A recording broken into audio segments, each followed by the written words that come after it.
So, what's happening, everybody? What's up, cuz? What's happening?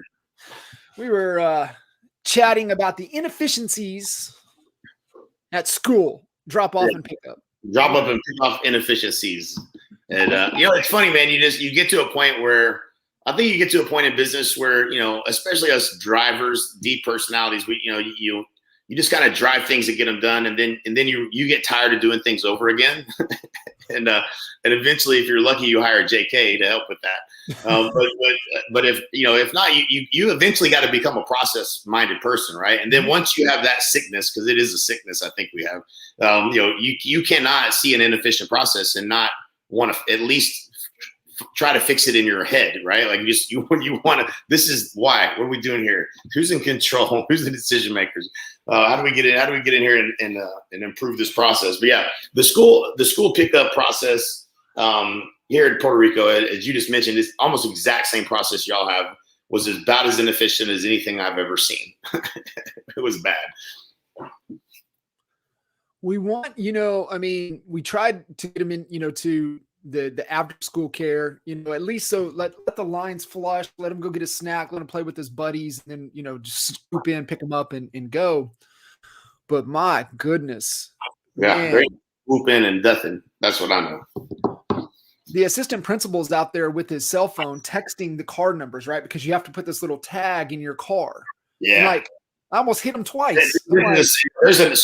First of all, there is a technology for this, and I didn't know it, but Amber was just telling me that that somebody posted it in the Dominus group for the school here. It's like the system that they had, I guess, in New York or something was like bad to the bone.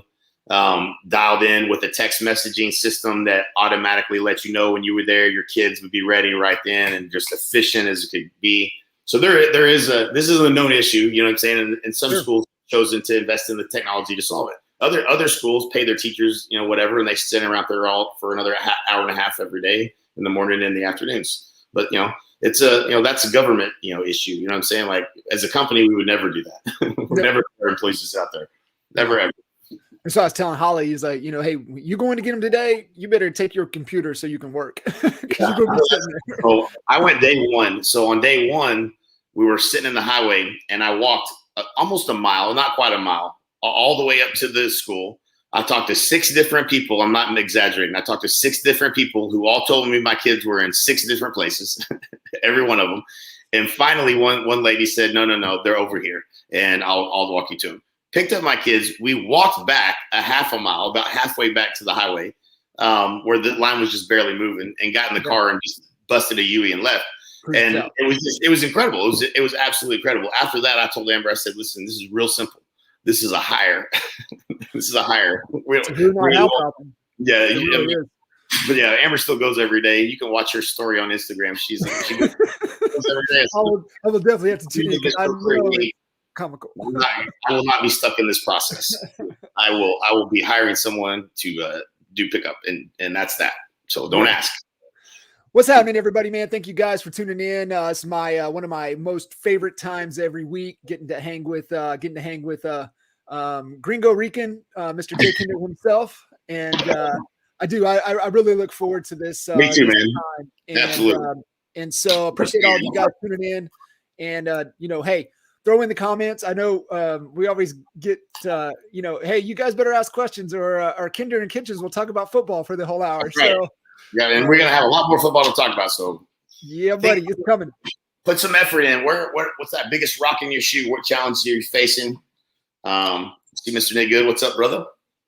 I do have a couple things, so I'll kind of kick it off. I was thinking about this. I've got 2 things I was thinking about. I'll save the other one for a little bit later. But the one that I'm seeing, and I had a conversation with Mary Peacock this morning about it, and then also we were talking with the Foster Vosberg crew. And what's up, Chip? The one thing right now, getting into pricing and how important pricing is right now, more important than it has been, because I think we're on the tail end. I know you tune into Harney and really what they're saying, but just from a feeling perspective of kind of what I love the storm analogy, right? It was like a microburst and it's still raining, but I think the rain is starting to slow a little bit. And we saw it when we sold our house, and I bounced it back with Alex a bunch of times, right? And he's like, man, he said, you've got to price competitively and let them drive the price up. Don't try to set the market in the neighborhood. It's just going to sit there. And we saw that. And so, and I was kind of joking with Scott and Michael and Karen this morning. I was like, you do realize, like, one of our KPIs that we measured every month was the number of price reductions. Like that was one of our targets that we measured every month. But there's some key principles in there. And I was thinking about this, how important it would be for you to kind of unpack, because I mean, when we're rocking 200 listings at a time, guys, and like our KPI was like, we needed 30, 35 price reductions. That's the worst position to be in a downturn. That's for sure. Listings are not your favorite. It's the opposite. So I really want you to talk about the importance of leveraging data and positioning the market to be the bad guy. And you, as the expert advisor, hey, I'm just giving us this information. So I'd love for you to unpack that, because I just feel agents are about to get stuck. Yeah, they're about to get hit with this. And we may be a little early in delivering this message, but I think it's still nonetheless is something you want to be thinking about, because your systems probably fall off a little bit. Some of the things that you commit to do when the market's moving fast, you don't commit to do when the market starts to shift, and when something doesn't sell, time passes, and as time passes, you're less likely to make that phone call that you need to make, and so that was really what we came up against. And with 200 plus listings, I got to tell you, it was a daunting task to communicate, right? And so we came out of that with with better systems on the front end, and so the very first thing that you should do, knowing that this is potentially a threat, probably a little bit sooner. Some of you guys are probably already doing this, but on the front end, just make sure that you have a set time that you're going to read it. You're going to have in the calendar that you are going to commit to reviewing what's happened in the marketplace since you've listed the property. So, right now, if everything seems to be going good, we're starting to see this thing turn a little bit to where I think especially houses that are overpriced are going to sit. And if that's the case, you just want to make sure that y'all have an agreement that we're going to review the marketplace and see what the marketplace is telling us. And have that pre-agreed to, right? So like the problem with me when for all up until we had this process in place was the files would get put on my desk for people that I needed to call, and number one, I didn't really want to call them, and number two, it wasn't efficient for me to be dialing trying to get a hold of them. It was way more efficient for me to show up to the appointment, pull up the information, go over it online, and make a recommendation. I can do that in a 20 to 30 minute call easily. But if you give me all the calls, the files to call, I may never get to them all. And so, and honestly, it just it forced me into action, right? Like I showed up on the appointment because it was in my calendar, not because I had to make a decision today. Do I want to call this guy or not, right? And so that having a system in place just to make sure that, hey, this is what we're going to do. The market's going to tell us. Now we're going to look at what's sold, what's under contract, what's gone under contract, what's new that's come on the market. We're going to reevaluate our position in the marketplace and how we feel about that. And so that's just it's a little nugget, and not that it's a major shift that we're seeing, but it's certainly that was one piece that saved me a tremendous amount of time, was just creating that and making sure that was in the calendar, and that they knew where they were going. Back then, the technology wasn't what it is today. To set up a Zoom or whatever, super easy today.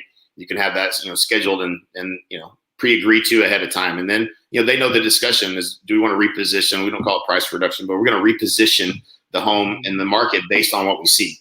Yeah. And so stay on top of it, because when things change, the last thing you want to do is be and this is what we found when it did start to shift, and it was more massive of a shift. But the shift, you finally get around to getting them on the phone, and it's 30 days have gone by. Well, you might convince them of a price drop, but you probably are behind the ball. You're probably you might even be making a price drop into still at the top of where other price drops have already been made.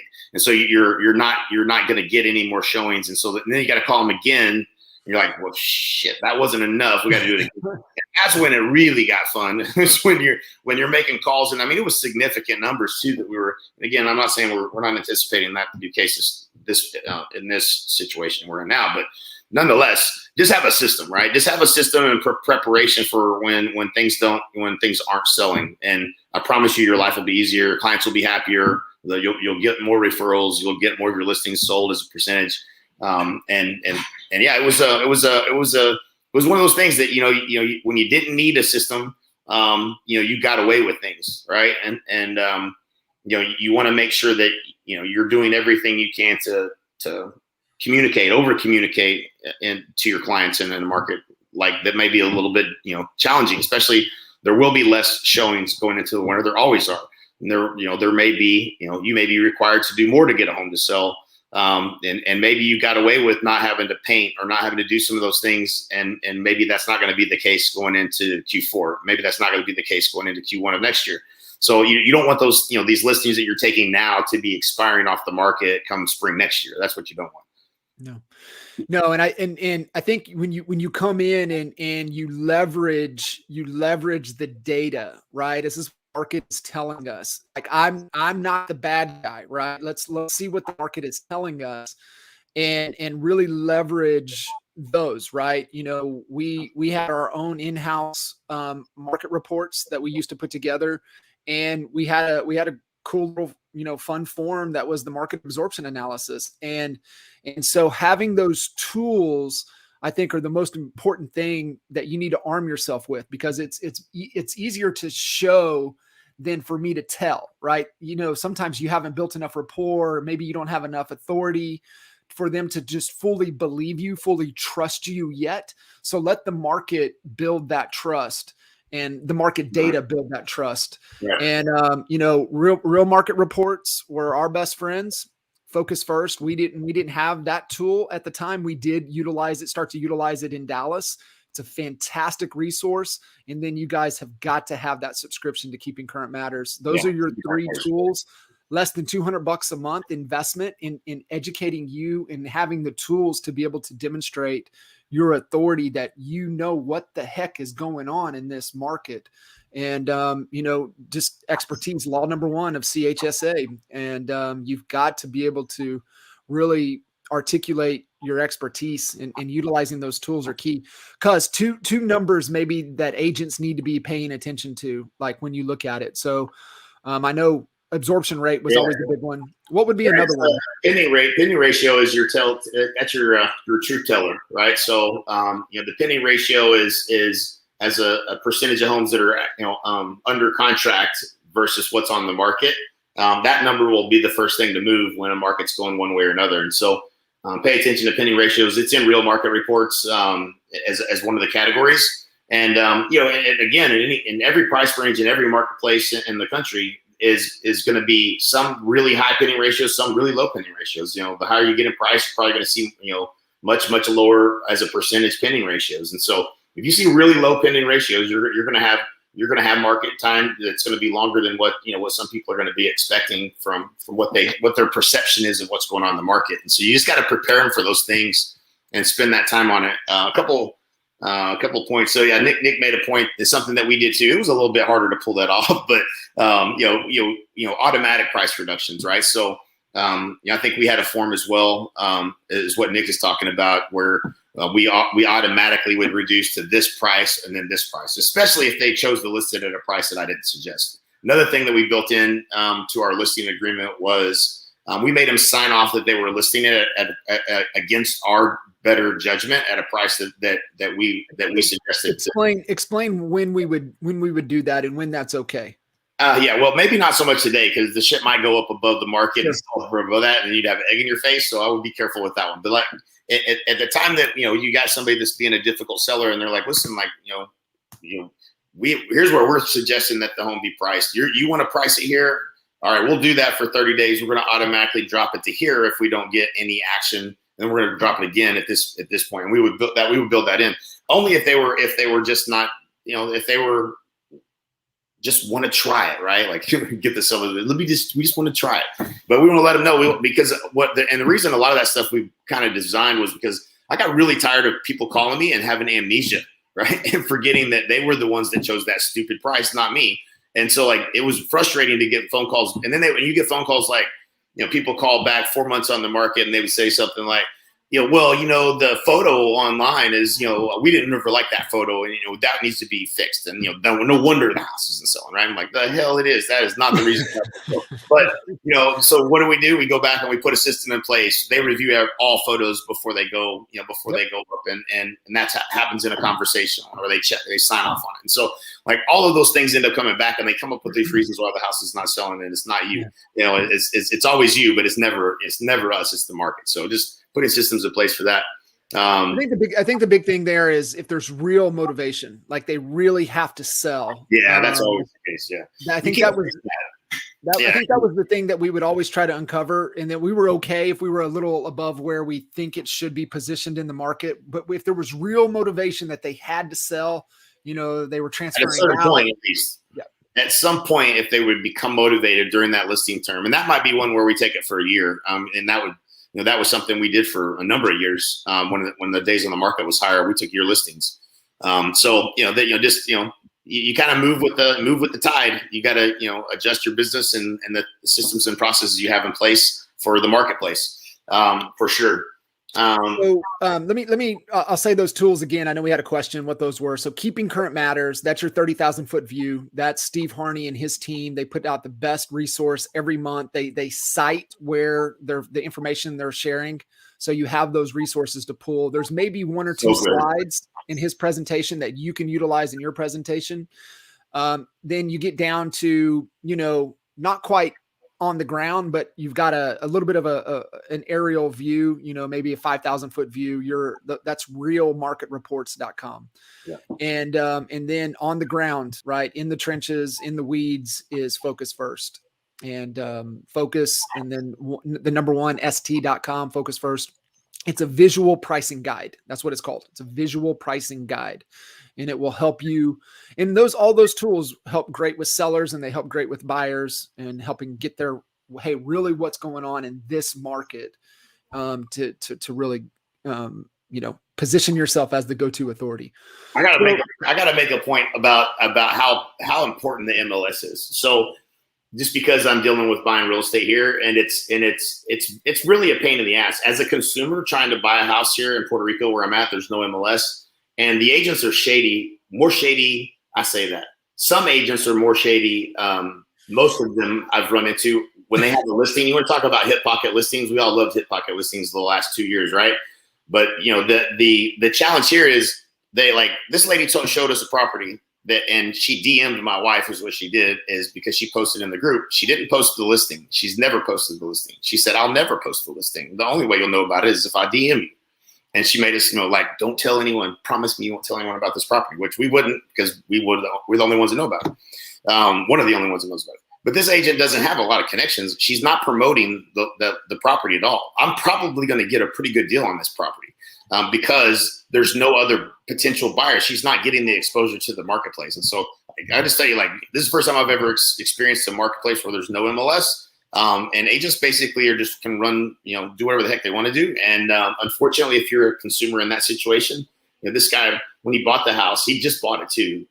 He paid $5 million for the house, and it's probably worth $7 million without touching it today. His agent, she told him he paid too much.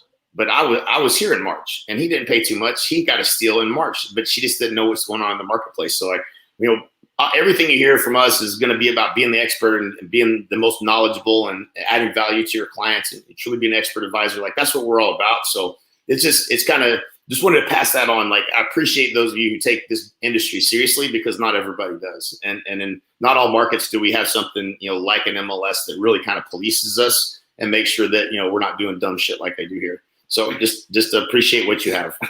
You and you and I talked about this last night, the opportunity as we're starting to, move out of the US into other countries, in conversations with agents in other countries, we're starting to uncover this, right? Even Mexico is night and day. If you're on the east side down in, the Maya train or whatever, right?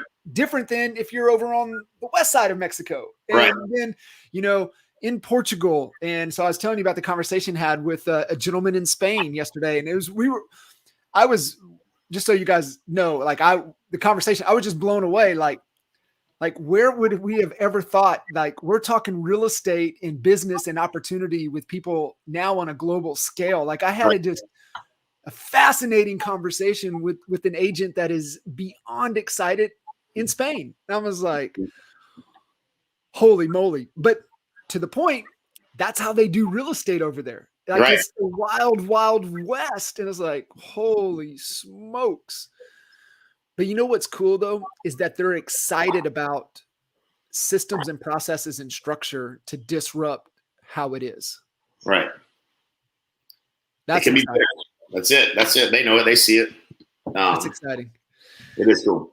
Hey, share some, so we had, earlier question, biggest lessons, biggest takeaways for you, last week in Dallas, man, at the Build 21. Yeah.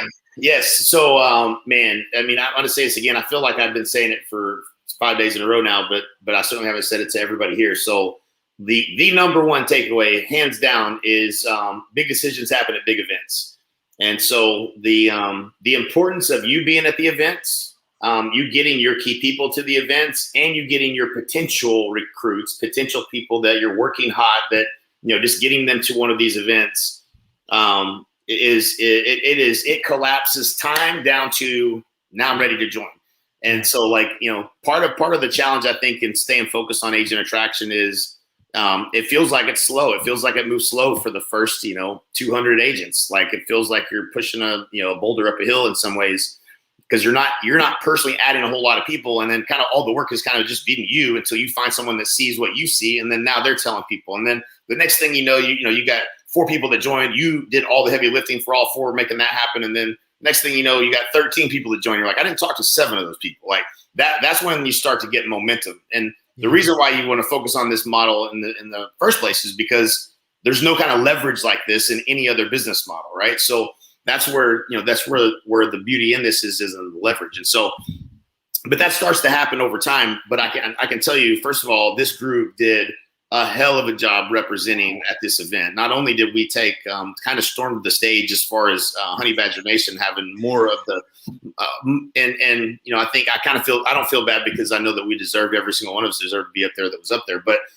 we did kind of dominate the event in terms of our speaking opportunities. So that's much love to Brent and James for allowing us to grace the stage there with them, and also Tony Robbins. But yeah, that was, my biggest takeaway. And we know this, we said it from the get go, but if you're, this is the thing. And, something Dan Hillsman said to me, and, I just hadn't said it enough. And that is, we invest in our lead generation, and we invest in systems for our business. We invest in, things all the time for our real estate business. But are you investing in your agent attraction business? Or show me where you're investing in that. And, we have been investing in it ourselves as well. From, we're using a LinkedIn strategy to create conversations of people that we don't know and turning those into people that join us at DXP. We're leveraging, somebody that we're salaried to make calls. We're leveraging somebody that we're paying to help with onboarding. Like all of those are things that, if you're going to own a business, you're going to start to, need to invest in and growing it. And so, Dan Hillsman, who's done a great job, he's on his way to, within 12 months, he's going to be at a run rate of close to 1,800,000, somewhere in that range. He probably knows the number. You know it probably better than me, John. He knows it. Yeah. But that's pretty daggum exciting opportunity. But from the get go, when he was making 2,000, he was spending 1,000. When he was making 4,000, he was spending 2. And so if there's ever a time to invest in anything, get people to events. And invest in this opportunity. Because I think we're 3 or 4 years down the road. This opportunity just doesn't look quite the same, And right now, people are saying, "Oh, it's not too, I'm late to the party." No, you're not. This is where the fun is. It's what was way harder the last 3 years. Trust me, it was way harder. But the opportunity is bigger than it's ever been with international. It's going to grow more in the U.S. than it ever has. We keep having confirmation of. From our competitors that they do not know how to compete with us, and that they're basically stuck. They're asking for salvation is where most of them are at. And it's just and again, the quality of people that were at this event, not only already in EXP, but the quality of people that are still looking that haven't joined. the number of people that we talk to daily that are in franchise agreements that are coming up that we've been, in talks with since we can legally have talks with them. Some of them have reached out years prior to it. We just can't say, we can't do anything with them until they get to a window where legally you can talk to them.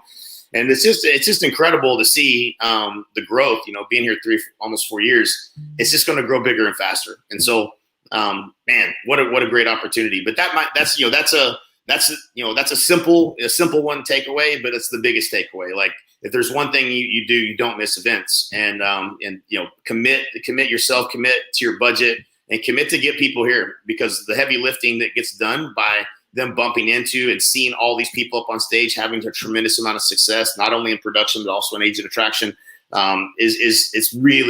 it's more than you can do in a conversation. It's real clearly. It collapses time. And we had brokerages that we met with that were big brokerages, some of them, and some of them 40, 50, 60 agents. It's difficult to turn that Titanic and go jump ship and change all your marketing and signs and come join a company. But it isn't real hard when you're in that environment. And so big decisions happen at big events. Get your best people to these events, and their commitment will go through the roof. The effort that they'll put in will go through the roof, and then the people that are on the fence will get off the fence and come join you. So that was my biggest takeaway. Now I got a whole page of Tony Robbins notes I could get into as well, but that was really a super powerful event. Yeah. I'd love to hear some of those Tony Robbins, but before we jump in, two things you said there. One, making sure you guys that part of your budget is allocated to events, training, but also investing in taking your key people. This was one of the biggest lessons, one of the biggest things I admire about you. And I've shared that, this and is that, when you bring key people into your organization. So like, I kid you not, I came on board in October of 2004. I put the check in the mail for Craig Proctor Platinum for 2005. What was it? 20 or 25? It was 25,000. Yeah. $25,000 check in December of 2004. I put that check in the mail. That was a lot, y'all. That was a lot. That was a lot. Trust me. A lot in Oklahoma, selling, our average sales price that year, I think we were about 115 is kind of where our average sales price would have been. That's a lot of houses to cover 25,000. But what was even more important is book the hotel, book the airfare, and you're going with me. And so, just coming on board, that was one of the biggest principles that stuck with me. And that's one of the things that I impress upon everybody that I work with and talk to is like, where's your key people? Where's your right hand? Where are your leaders? Where are they at? They've got to be here. You've got to bring them. And, it was good to see, right? You got to meet Jack Perry of the Perry Group out of Utah. 41 people on his team they brought. There were so many and I'd love to hear, some of their feedback from their big takeaways. The growth, and again, there's still a lot of folks that have these big teams that are still, I talked to a guy yesterday, and this came from a three-way call, and I won't even get into the details, but that came because he came to the event, and I don't know that he would have reached out to this guy otherwise, but he did. He got me on a call with him yesterday, and I remember being where he's at. His production has doubled the last 3 years in a row. He's got a significant team doing 200-300 deals. He wants to be number one in the world. I remember wanting to be that guy. But what he doesn't know is all the things that the rest of us that had those goals know, which is this shit don't scale like you think it's going to. And you got a lot of lessons to learn and a lot of hires you're going to screw up, and you got a long ways to go. And I think what people come away from this event realizing, hopefully, is that, hey, maybe I should put a little bit of my effort, energy into not trying to be number one in the world, but maybe trying to build my organization within EXP. That's the takeaway that I hope, that you can't take these awards to the bank. It's the transaction treadmill. Being number one was the trick that got us to all try to build our businesses. And eventually, we get tired of working, weekends and every single weekend and every single evening. And we try to step out of production, and then it becomes less and less profitable. And, and you get kind of to a point where you burn out at some point, some people sooner than others. But it can be a grind. And so, you can try to increase your production. And I love anybody who has a goal that's to do better than where they were at last year. I'm all for that. But let's take some of that allocation of budget and effort, energy, and let's go build something that's going to be lasting and it's going to last legacy income. It's going to last forever. You can do something much bigger at EXP than just increasing your production. So just always keep that in mind. I think the events are a good reminder for people to say, hey, maybe I should spend more time on that. And I feel like that's what happened. You know what I think about? I think about that room full of awards that just got abandoned at 1146 Northwest Cash Road. The what? With what? The room full of awards upstairs at the old office. Yeah. How we had that conference room full of awards, and they just got left. I mean, I never even went and got them. I don't even know where they all ended up. It was like, you know, one thing, the story came out about Tiger not too long ago that, the only trophies that he has are all of his majors. He's won 80 plus times on tour. The only trophies that he has are all of his major trophies. The rest of them, he has no clue where they are. Right. No clue, because they don't matter to him. Right. So you get clear on what matters, and you pay attention to that. So it's powerful. Hey, because there was a question here from Derek that I think this is good to give some feedback on. Team name, generic versus team leader name on team. Yeah. Share your thoughts on that. That's a really good I have a very biased answer on this one. Well, I think we have enough evidence over the years of helping folks too, and seeing what is really difficult to build as a generic team name brand. And so, people, regardless of what your intention is, and the excuse I get for wanting to go generic is that people will join my team. It'll be easier to recruit to the team if it's not my name, or it'll be, I might be able to sell it someday. Not going to probably be the case for the most part. So, and none of these are true, right? So, the reality is that people are attracted to you, and you're highly successful. You're gonna attract talent because of who you are, right? And because of the accomplishments you have. The other thing is, if you're in production and you're doing business and you're going to build out a team around you, whenever you stop, first of all, think twice about that as the goal, because the lifetime value of a customer is the most valuable thing you have. And so when you start giving customers away to other agents, you're giving away the potential lifetime value of a raving fan that could be worth significantly more. I think we used the math was what was it? Was it 4 point something time, 4.2? I can't remember the math, but it was like the first transaction you get from them is a fraction of the value of that person over the course of your career. And so, if you're going to start doing that, you're going to be leaving some lifetime value on the table, because if that agent does go somewhere else and they did a good job, that agent's going to get that client, not you, because they have the relationship. So there's that. But then at the end of the day, it's people refer people. They don't refer companies. Like, unless you're Apple, people don't say, hey, go get an iPhone. In real estate, they say, hey, call John Kitchens. Hey, call Nick Good. That's the nature of real estate. So in real estate, and we had, this isn't just from our own experiences too. We bounced this off of Dan Kennedy, and he was very clear. You're the brand. It's like Jay-Z, as Jay-Z says, I'm not a businessman. I am the businessman. You're the business. And so even if your plan is to maybe step back from production at some point, people are still going to want to do business with you, even if that means they're doing business with an agent in your office, or you're handing it to someone else to show the property, or whatever the case may be. So in every model I've ever seen, people are going to Google and search for the person, not for the team and the brand. And you want to make sure that you're at the front and center of that, regardless of the intention as far as how you want to build it.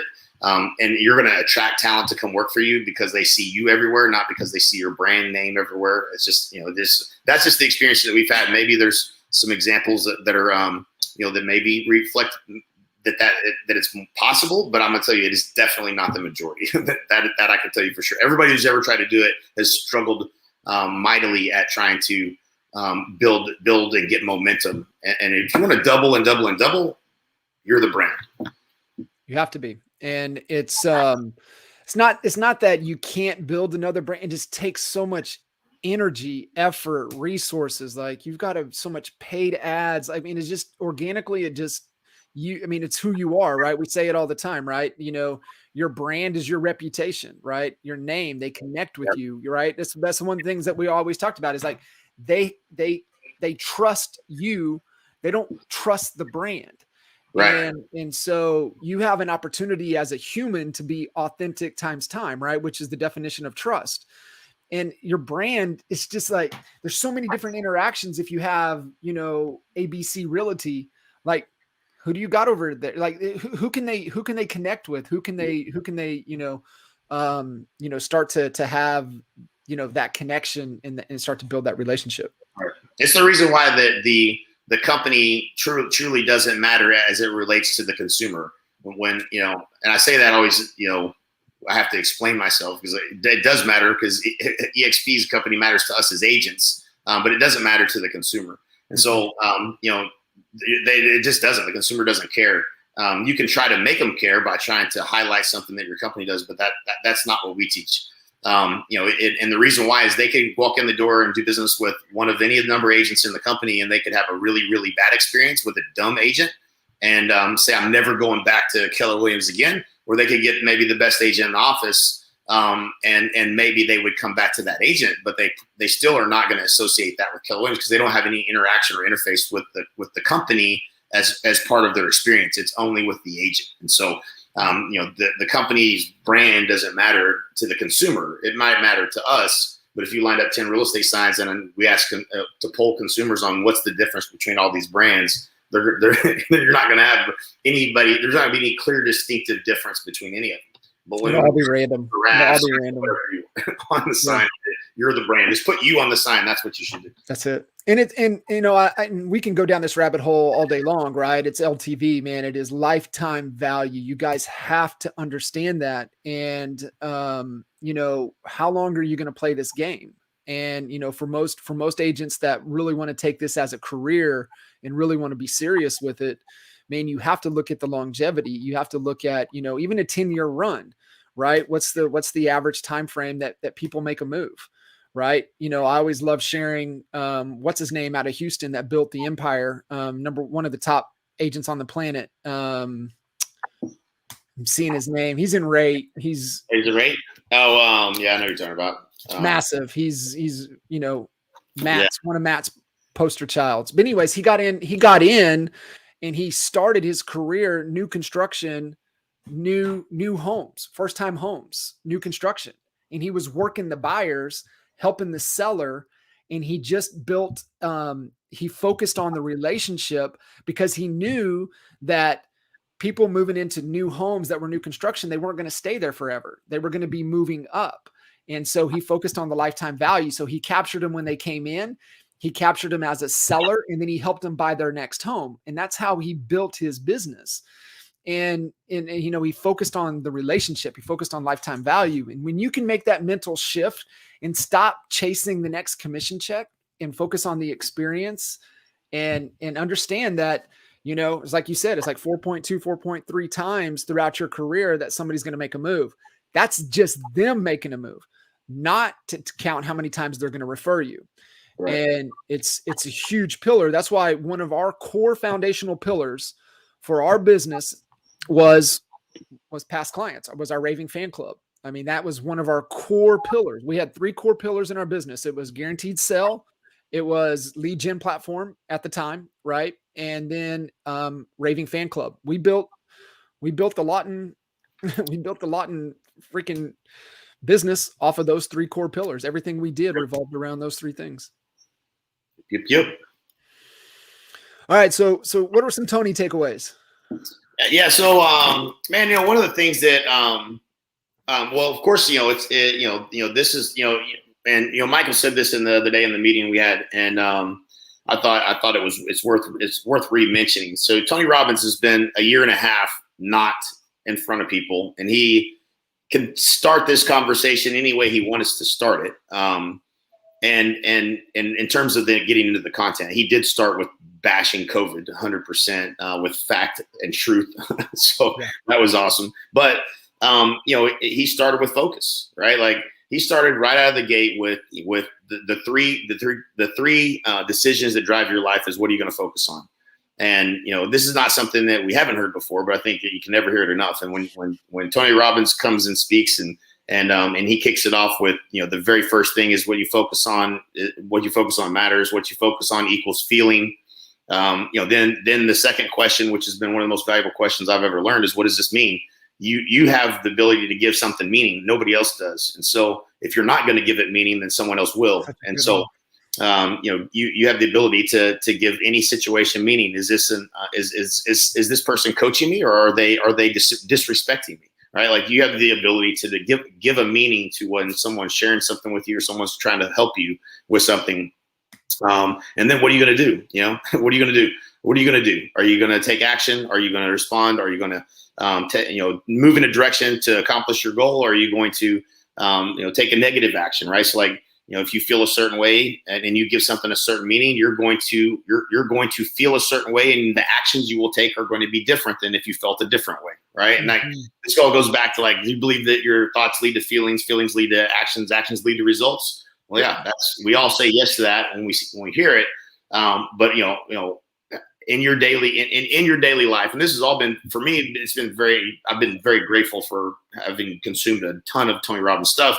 But there was a moment, and this was one of the other takeaways I had, was there was a moment in my life where I actually caught myself, the trigger, the thought, when it happened, and I changed, it was a pattern interrupt, and I changed the way I felt, and I gave it a different meaning. Yeah. Right. And then I did something different than I wouldn't have done. I acted differently, and it was in a negative situation always, right? Like, that's when you can catch yourself in a negative thought. And, like, it's like, he gave the example, if somebody's late and they're 30 minutes late, how do you feel? And, the whole room answers, well, I feel angry, right? I'm mad, right? Or I'm worried, right? Some people feel worried, right? But, that's, what else could it mean? Again, what else could it mean is the question, is that next question. What else could it mean? Could they have been in a car accident? Could they have gotten tied up? Could they have been being a good Samaritan and help somebody who was in a car crash? There are any number of things you could, but in that moment, you start to feel differently based upon the meaning you give that. And so the longer that period that goes, if they say an hour, they haven't responded, you're either going to be more worried or more bad or more whatever the meaning is you give something. And once I was able to, the very first time, I'll never forget, I remember exactly where I was. I remember exactly I'm not going to get into it, but I remember that I changed me. I was like, hey, that's unbelievable. What I was feeling was fake. It was not real. I made it up in my head, and it was messing with me, but I caught it, and I was like, it's like catching a slippery fish. I was like, oh, that was cool. Right. So once you have that moment where you recognize that you are in control. And like one of our mentors used to tell us, I'll never forget. This dude showed us this system that was so badass, and we were like, me and Mike Reese were both paying him $4,500. Remember, John, $4,500 a month for this guy. One of the most smartest. We call him the smartest dumb guy we know, because he tried to do everything himself, and he wouldn't delegate anything. But he was actually literally that brilliant that it would have been hard to delegate if I was him. He was really smart. Anyways, he said, we said, dude, what if somebody takes this and just tries to rip it off and duplicate it or whatever? And he the way he looked at me, he said, I will never be the effect of another person. And I was like, damn, like, with such conviction, he was not worried about someone taking and trying to do what he was doing at all. And when we were like, this is really good. What if somebody tried to steal it? Like, aren't you concerned about that? And he's like, I will never be the effect of another person. It gives me goosebumps just when I say it. Yeah. Whenever you give someone, you're giving them power, right? Like, if you're the effect, if somebody does something, you're the effect, you respond, you react, you don't respond, then you gave them all the control and all the power. Like, that's not what we're trying to do, but that's what you're doing. And he just made that abundantly clear to me. And this, and Tony's, message always is, this is all, inner linings of Tony's message every time you hear him speak. But and you just can't, once you realize that you have all the control and you don't have to react, and nothing's happening to you, it's happening for you, and you have the control to give it all the meaning that you want it to have. Man, it sure makes it hard to be unhappy. It sure makes it hard to be frustrated. It sure makes it hard for you to be anything but grateful, right? And so I guess it's probably the expected answer you might get from anybody who may have been there, but for me, I can never hear it too many times because, we're not perfect in any stretch. I'm not perfect by any stretch.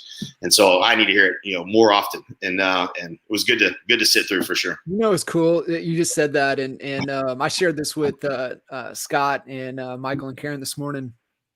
I was backstage before I was getting ready to go on, and typical Cujo fashion, right? Hey, tell me about your presentation. How, what's the points? What are you talking about? He's just going, asking questions.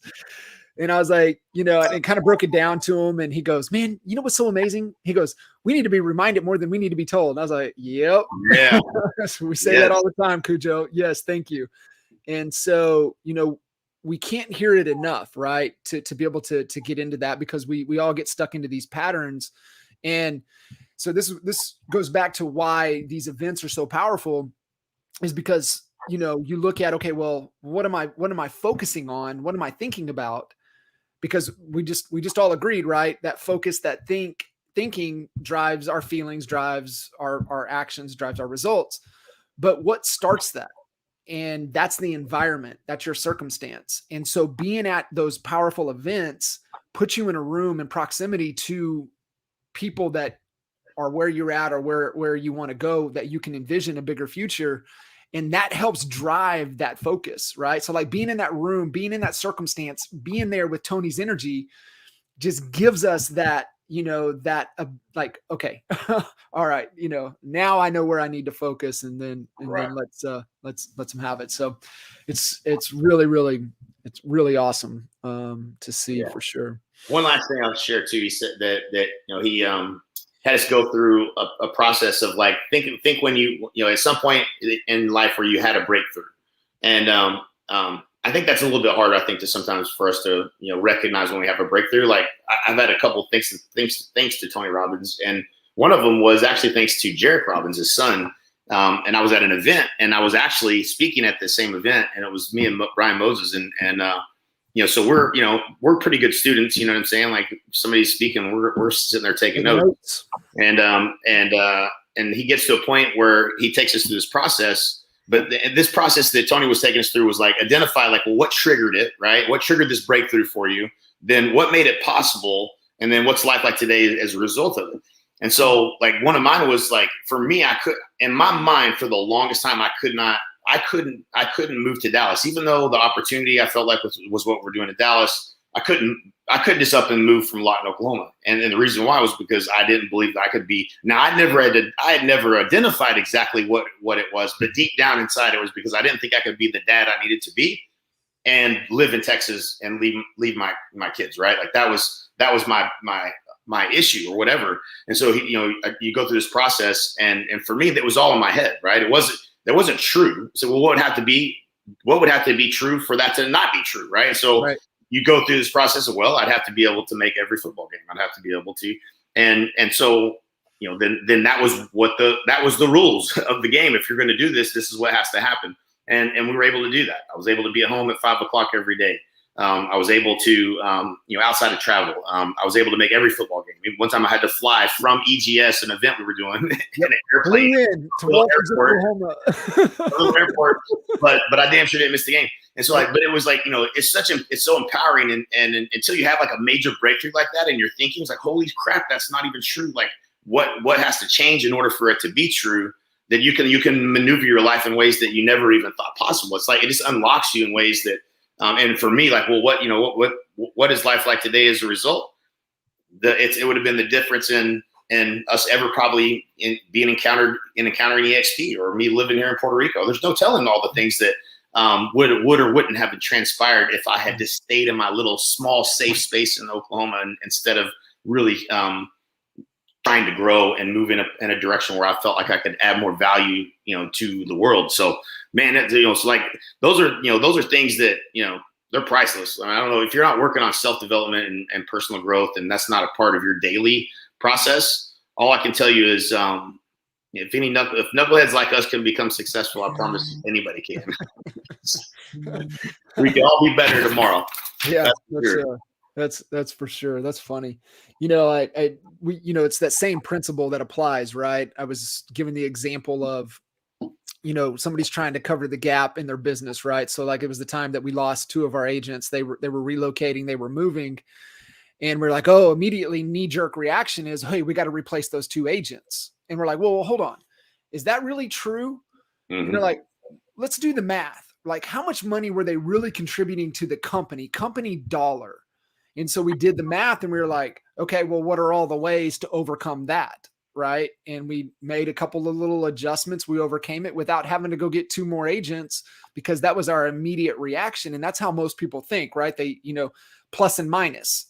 That's how they're, they're operating, instead of what can I do, from an exponential standpoint, and making those tweaks and those adjustments. Taking the time to identify the problem and then what are all the ways to solve a problem, and not solving the wrong problem. I mean, it can take years off. I mean, your trajectory and add years to it if you're doing it the wrong way. But that was a killer example of, man, you have to have a process for slowing down and making decisions, and you need to have people around you that are know more of the ways to accomplish a goal than just one, and just challenge you to think a little differently. Because had we made that hire, the 2 agent hires that we would have been trying to make, they probably wouldn't have been in production for half the year. And so at the end of that year, we would not have been where we need to be financially, at nowhere close to it, actually, in all retrospect. But yeah, man, it's fascinating. The more you learn how to think and slow down, and you'll learn some of these processes, and the better you get.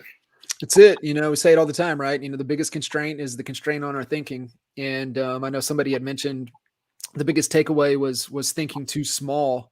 And, it's one of my favorite Dan Sullivan, quotes is that, if your present is not where you want it, is because your future is not big enough. And for your present to be better, your future has to be bigger. And it's something I think about every day. It's right. Is the future big enough? Right? Are we playing big enough? And and it's also important to surround yourself with people, like you and Mikey, and people that are always challenging to think bigger, right? And I mean, let's be honest. Were we like sitting in Lawton, Oklahoma, we would have never thought about buying a $5 million home, right? Hell no. That wasn't even. I could have bought 6 city blocks for $5 million. I could have bought almost the whole damn town. What are you talking about? Hell no, not happening. The other thing that I was going to say too, like what you're saying about the people you surround yourself with, is that principle. Like, so if you would have heard what Mike said this morning at the gym, I looked at Mike and I was like, this dude is nuts. Like, when you think, hey, it couldn't get any better, Mike hits me with his goal, and I'm like, dude, like he's just a machine. But like, if you're not around people that think like that, you just go dormant sometimes, and you don't challenge yourself. You don't challenge what you're capable of, and it's no fun sitting around not doing more than you could be doing. Yeah, that's it, man. Well, Cuz, another fantastic session here, getting to chop it up. Appreciate all of you guys jumping in, adding some context, adding some great questions. We appreciate all of you. I know we got to see a lot of you guys last week in Dallas, and that was awesome. It was great. Cuz, appreciate you guys. Thank you. Y'all take care. Have a great day. See ya.